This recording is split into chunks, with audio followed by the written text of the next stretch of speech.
A continuación, eficiencia de los sistemas de compresión con amoníaco, caso práctico aplicable a un túnel de congelados. Le damos la bienvenida al ingeniero Germán Parola de la firma FrioRAF. Buenas tardes, bienvenidos a la sexta jornada de refrigeración industrial. Vamos a seguir abordando los temas de eficiencia en los sistemas de compresión con amoníaco. En el día de hoy vamos a ver un caso práctico aplicable a un túnel de congelados tipo TRB. Como se ve la foto ahí a la derecha, eso es un gran evaporador de aproximadamente más de 10 metros de altura, dentro de un túnel de congelado. Ahí está en la etapa de montaje. A la izquierda del evaporador encontramos una típica sala de máquinas de amoníaco. Bien, vamos a ver nuestro caso práctico que nos va a ocupar en el día de hoy, donde vamos a estudiar la eficiencia de distintos sistemas. Vamos a buscar cuál es el más eficiente de todos. Se trata el propósito es congelar carne en cajas de cartón tipo exportación de 25 kilos, con una capacidad diaria de 266 toneladas, son aproximadamente 11.000 cajas día, que ingresan de la elaboración a una temperatura de más 10 grados centígrados y salen luego de ecualizado a una temperatura de menos 18 promedio de la carne ecualizada, donde van hacia los almacenes o depósitos de congelado.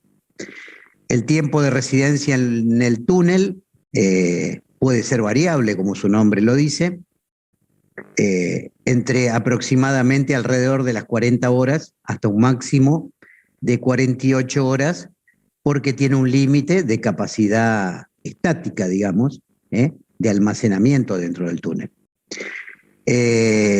La capacidad frigorífica requerida para congelar 266 toneladas diarias de carne, más la carga térmica de ventiladores, pérdidas, infiltraciones, según balance térmico, en este caso son algo más de 1.500 kilowatts, algo así como 1.300.000 kilocalorías hora. Dentro del túnel necesitamos para congelar en esos tiempos temperaturas de aire entre menos 28 y menos 31, dependiendo del punto, si estamos detrás del evaporador en el retorno o en la impulsión. El caudal de aire en este caso particular es de aproximadamente 1.200.000 metros cúbicos hora, para mantener una velocidad de congelado sobre las cajas mayor a 5 metros por segundo. El refrigerante, bueno, elegimos el más eficiente de todos a nivel industrial, que es el amoníaco, 100% amigable con el medio ambiente, como ya hemos visto en otras presentaciones. Y vamos a empezar a hacernos algunas preguntas, como tenemos marcado en rojo. ¿A qué temperatura me conviene evaporar? ¿Menos 38, menos 33? Bueno, esta es una decisión que tendremos que tomar, una decisión técnica económica que deberemos tomar en el transcurso de la charla de hoy. ¿Qué sistema de compresión voy a utilizar? ¿Simple etapa con economizador o doble etapa? También es una decisión técnica económica. Bueno, como ya hemos visto en otras ocasiones, hay un montón de aspectos que hacen a la eficiencia de un sistema frigorífico, aspectos de diseño, aspectos de mantenimiento y aspectos operativos. Hoy nos vamos a centrar en las decisiones técnicas a tomar cuando estamos encarando un proyecto de tal magnitud, de tal importancia, ¿no? Ya dijimos que el refrigerante elegido, sin dudas, no hay restricciones para usar amoníaco, es el más eficiente y 100% ecológico. Y aquí tenemos que tomar, nos empezamos a hacer algunas preguntas. ¿Qué sistema de compresión voy a usar? ¿Simple etapa con economizador o un sistema de doble etapa? Como ya dijimos, puedo tener temperaturas del orden entre menos 33 y menos 38 grados centígrados. ¿Cuál será la más eficiente? ¿Cómo debo diseñar los evaporadores? Otro parámetro importante, pero que ya abordamos en otras charlas, es la temperatura y presión de condensación, que lógicamente tiene que ser la menor posible, pero en este caso la fijamos en 35 grados para centrarnos fundamentalmente en la temperatura de evaporación y en los sistemas de compresión. Primera pregunta que trataremos de responder: ¿simple etapa con economizador o doble etapa? Aquí tenemos un esquema de lo que es un sistema economizador, que todos los compresores de tornillo tienen la propiedad de aspirar una porción adicional de gases para subenfriar el líquido. A eso se le llama sistema economizador, mejora la eficiencia en bajas temperaturas. Otra opción sería hacer la compresión en 2 etapas. En general, los sistemas de compresión de doble etapa superan en eficiencia a los de simple etapa con economizador. Entonces, veamos, después vamos a ver las inversiones cómo están. Si es por eficiencia, quizás yo prefiera un sistema doble etapa y no un sistema simple etapa con economizador. Pero vamos a ver qué dicen los números. Tenemos que definir qué temperatura de evaporación vamos a elegir. Y les planteo 2 opciones. Podemos tener menos 33 en el evaporador. En ese caso, si computo 2 grados de pérdida de succión, tendré menos 35 en el compresor, en la sala de máquinas. Y me voy a plantear otra opción, si me conviene realmente bajar la temperatura en el evaporador del amoníaco a menos 38, en el evaporador, menos 2 grados de pérdida de succión, tendré que estar en el compresor en el orden de los menos 40 grados centígrados. Esto ya lo hemos abordado en otras charlas, donde vimos que el trabajo que hace el compresor lo podemos burdamente asemejar a una escalera, ¿no es cierto? Una escalera de compresión, de una presión inferior a una presión superior, que en este caso es la de condensación, y que para todos los casos evaluados la mantenemos constante, para no alterar el ejemplo, porque lo que estamos analizando es temperatura de evaporación. Sabemos que conviene condensar a la menor posible, pero esa escalera va a ser más cortita si en el compresor está aspirando a menos 35. En cambio va a ser más alta esa escalera porque parte de un nivel de presión inferior y de temperatura inferior.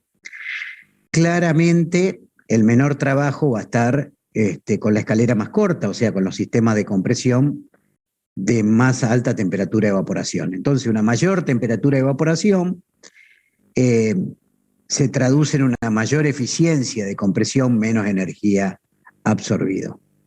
Esto ya lo habíamos visto en otras presentaciones y graficado que la eficiencia ideal de Carnot o de todos los refrigerantes aumentaba a medida que aumentaba la temperatura de evaporación.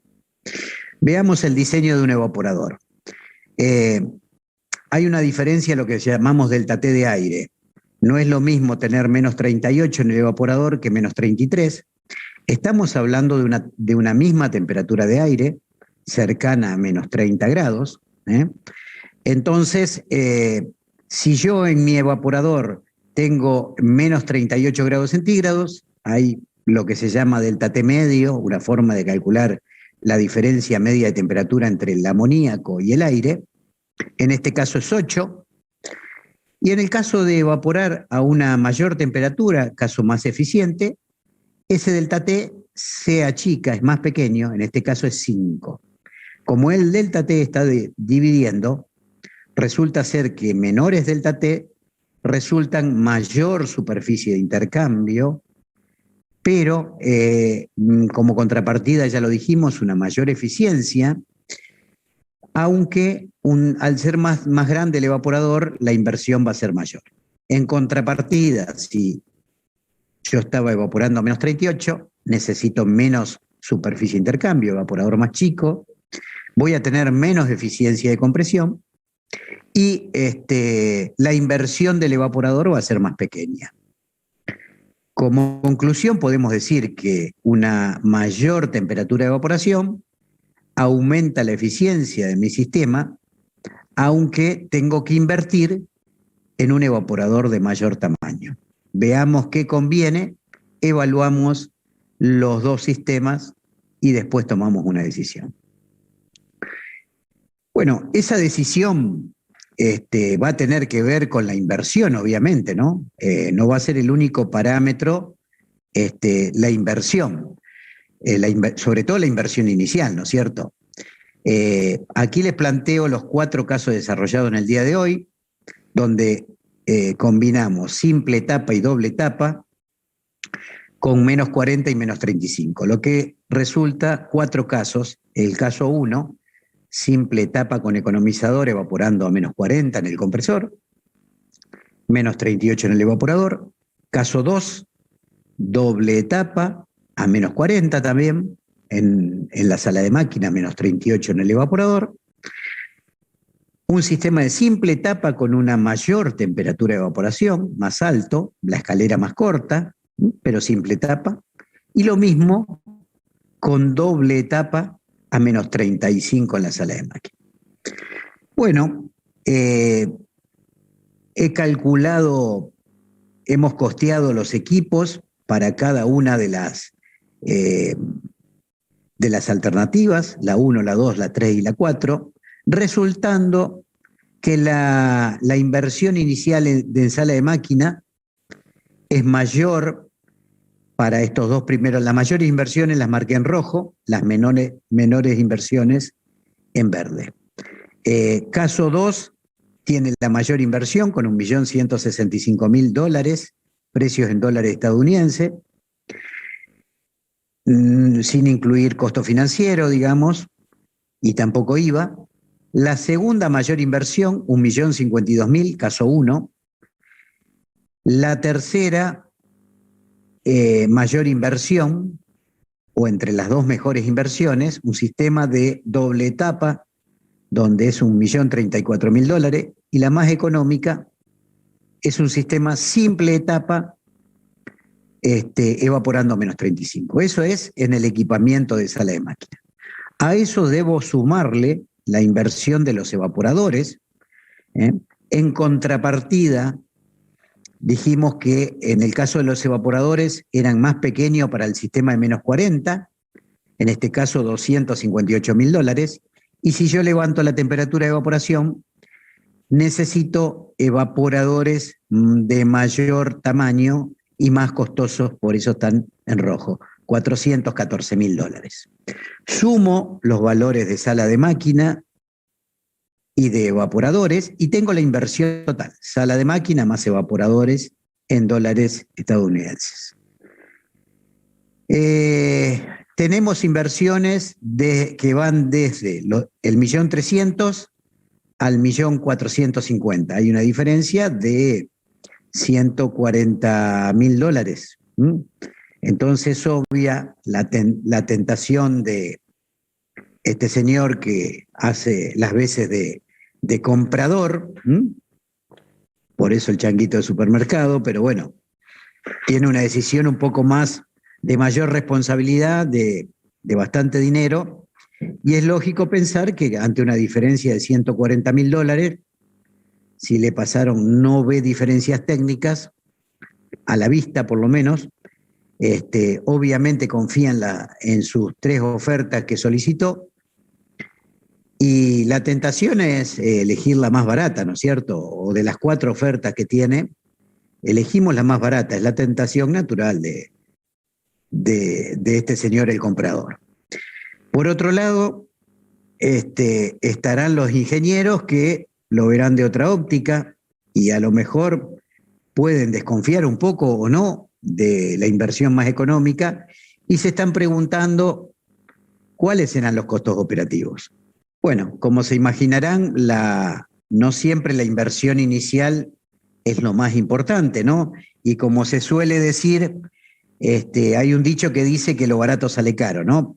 Siempre podemos o es posible encontrar una opción más barata, pero los invito a que lo pongamos un poquito, hagamos un poquito foco en los aspectos técnicos o en los aspectos operativos que por ahí a simple vista no se ven como la inversión inicial, ¿no? Aquí tenemos los 4 sistemas, donde para la misma capacidad frigorífica de refrigeración, como planteamos inicialmente, con 2 temperaturas de evaporación, menos 40 y menos 35, con presión simple etapa o doble etapa para cada una de las temperaturas de evaporación, la misma temperatura de aire, el mismo caudal de aire en el evaporador, y con distintas superficies en evaporadores. Y obviamente lo que nos interesa es la eficiencia en este caso. La eficiencia, mayor eficiencia para los sistemas que evaporan a menos 35, porque la escalera es un tanto más corta. Por lo tanto, sea simple etapa o doble etapa, hay una pequeña variación de eficiencia. El más eficiente es el doble etapa, con una evaporación de menos 35. No muy lejos, un 5% menor de eficiencia, es el sistema de menos 35 en simple etapa. Claramente, evaporar a menos 40 penaliza mucho la eficiencia de compresión y tenemos eficiencias o COP del orden de 1,54 a lo sumo 1,75 para un sistema doble etapa. Aquí vemos que la potencia instalada en compresores en cada caso oscilan entre 1.250 para el sistema de doble etapa con mayor temperatura de evaporación, a 1.600 HP para el sistema simple etapa evaporando a menos 40. Evaluamos la potencia absorbida por la compresión, la potencia absorbida del resto de la sala de máquinas, igual para todos los casos, la potencia absorbida en ventiladores, el factor de uso, determinamos usarlo 80% de las horas anuales, más o menos estos túneles marchan prácticamente todo el tiempo en forma continua, congelan todo el año, todo el tiempo, solamente en algunos momentos donde no se carga carne, permanece congelada como almacén, entonces baja un poco la capacidad requerida, por eso puse un factor de uso de 0,8. Y el consumo anual de energía es lo que nos interesa medir, resultó ser bastante más bajo para los sistemas que evaporan a menos 35, donde tenemos un mínimo de, esto está expresado en miles de kilovatios hora, o sea que estamos hablando de 8.600.000 kilowatt hora. En el menor de los casos, y en el mayor de los casos, 10.388.000 kilowatt hora. Obviamente, aquí me está diciendo que el sistema más conveniente es el de doble etapa menos 35, no muy lejos está en consumo el de simple etapa con economizador. Ahora bien, si juntamos a este señor comprador con los ingenieros, yo creo que la decisión va a ser más correcta, van a poder evaluar los costos totales, que son, costo total es el costo de inversión más el costo de utilización, el costo operativo, que a su vez el costo operativo es energía eléctrica y mantenimiento. En el caso de mantenimiento, lo tomamos neutro para este caso porque todos los sistemas son industriales y del mismo nivel de mantenimiento. Resultado que el total de la inversión inicial, ya lo habíamos visto, son estos valores, y también ahora agregamos, valorizando, tomando un valor de 0,10 centavos kilowatt hora, el costo anual que vamos a gastar en energía eléctrica para tratar de determinar el costo total, y no solo el costo total, sino y el ahorro energético anual, sino que vamos a evaluar el año 1, el año 2, 3, 4, 5, hasta el año 10, los costos totales, donde sumamos inversión inicial más los costos de energía, y estos son los costos resultantes para cada año totales. Conclusión. Las menores inversiones resultaron, como era de esperar, para las temperaturas de evaporación más bajas, menos 40, pero con un alto costo de energía.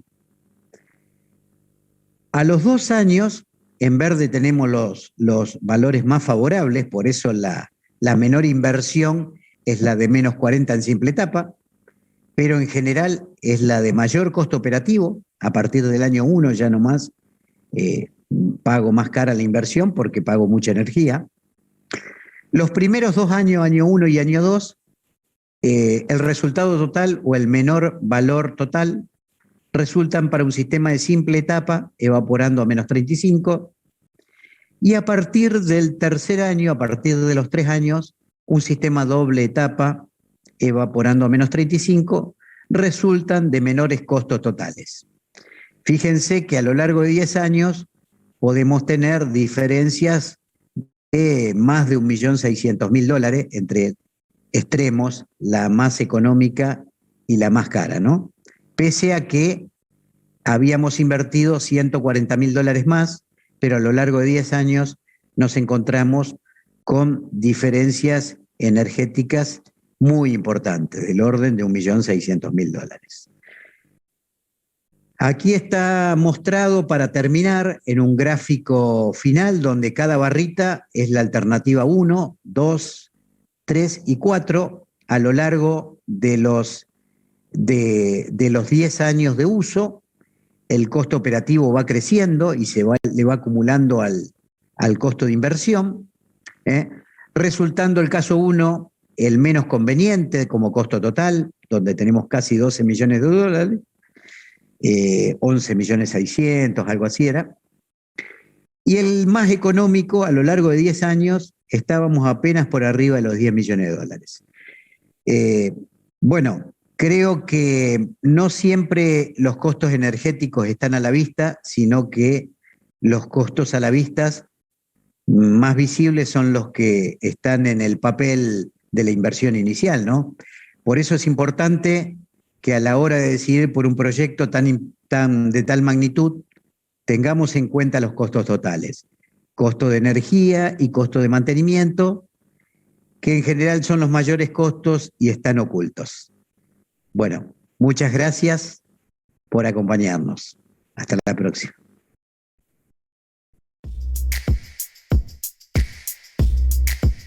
Bueno, muchas gracias por estar atentos a la presentación. Hemos visto un ejemplo de eficiencia energética aplicado a un túnel de congelado, enfocado fundamentalmente a un parámetro de los más importantes de diseño, que es la temperatura de evaporación. También hemos visto en charlas anteriores el otro gran parámetro de importancia es la temperatura de condensación. Bueno, vamos a pasar a responder algunas preguntas que hicieron relacionadas con el tema y que hicieron durante el chat o previo en el momento de la inscripción.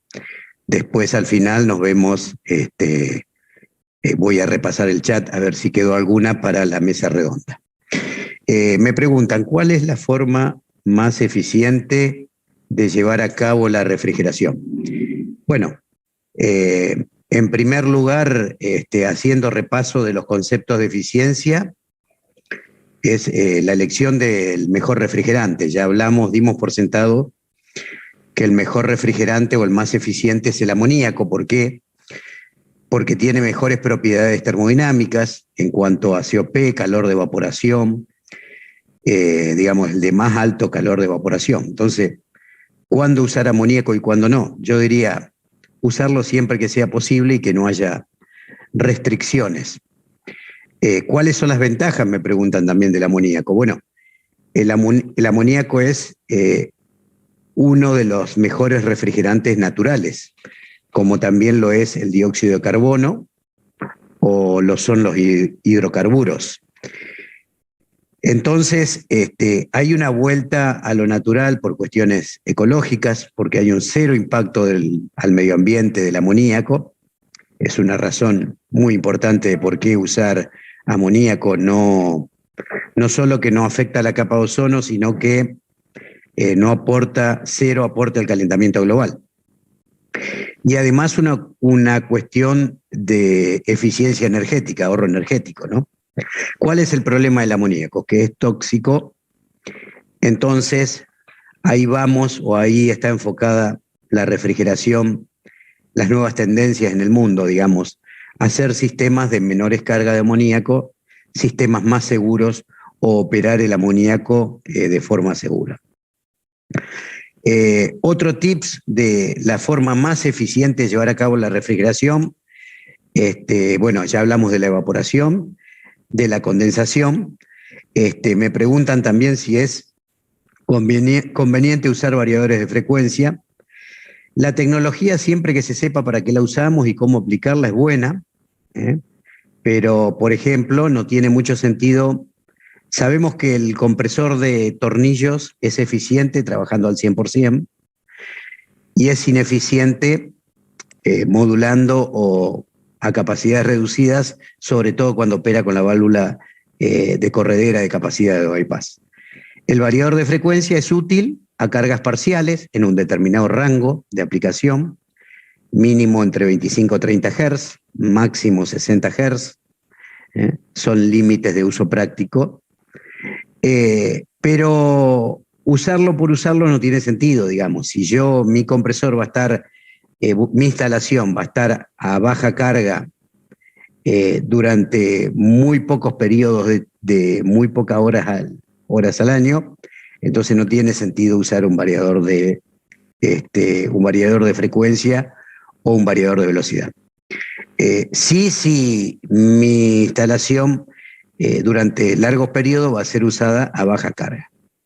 Mejor aún sería contar con compresores múltiples de menor capacidad para que, les repito, la mejor eficiencia de un compresor de tornillo es cuando trabaja al 100%. Otra pregunta que me hacen es, Leandro me dice, ¿un evaporador más grande necesita una bomba más grande? No tiene nada que ver el volumen dentro del evaporador con el tamaño de la bomba. El tamaño de la bomba tiene que ver con la carga frigorífica y con la tasa de recirculado. O sea que no importa, puedo tener un evaporador de alta carga térmica que necesite alto caudal de amoníaco y no tenga tan alto volumen o no sea tan grande el tamaño. Está asociado más a la carga térmica que al volumen del evaporador. Bueno, me preguntan también por la presión de descarga, ¿cuál es la menor presión de descarga recomendada? Vimos que el compresor hace un trabajo a la escalera, o sea que más bajo condensamos, más condensadores tenemos, más eficiente es la compresión. Pero hay mínimos que pueden estar dados, digamos, por la presión de líquido en las válvulas solenoide o las válvulas de expansión. Normalmente ese parámetro mínimo en las instalaciones de amoníaco, estamos hablando de alrededor de 8 bar, 8, 9 bar, 10 bar. Serían presiones mínimas donde de ahí en más tenemos que modular la condensación variando velocidad, por ejemplo, en los condensadores. Bueno, me preguntan también sobre el diseño de compresores teniendo en cuenta sobrecalentamiento de succión y subenfriamiento de condensación. O sea, ¿qué puedo decirles? Que sí, un compresor, si tenemos más subenfriamiento en el condensador, va a rendir algo más, mi compresor va a entregar más capacidad, y si tenemos un alto sobrecalentamiento de succión, voy a tener una alta temperatura de descarga y va a impactar un poco, va a penalizar un poco la capacidad de mi compresor. Y la última pregunta que tengo para responder apuntada acá es cómo drenar aceite en los evaporadores. Ahí depende, no se debería juntar, no debería llegar el aceite a los evaporadores, porque debería tener un buen sistema de separación de aceite, primero en los compresores, y bien mantenido, y segundo, un purgado en los recipientes. Entonces, pero si llegan a los evaporadores, no es tan grave en los sistemas recirculados porque el aceite en general es barrido por el bombeo. Más complicado es en los sistemas inundados por gravedad, donde necesariamente voy a necesitar en la parte baja de algún sistema de purga, para quitar el aceite. Recordemos que el aceite en el amoníaco es más pesado, tiene más densidad, entonces se quita el fondo. Bueno, con eso es lo que tenía como las preguntas más importantes.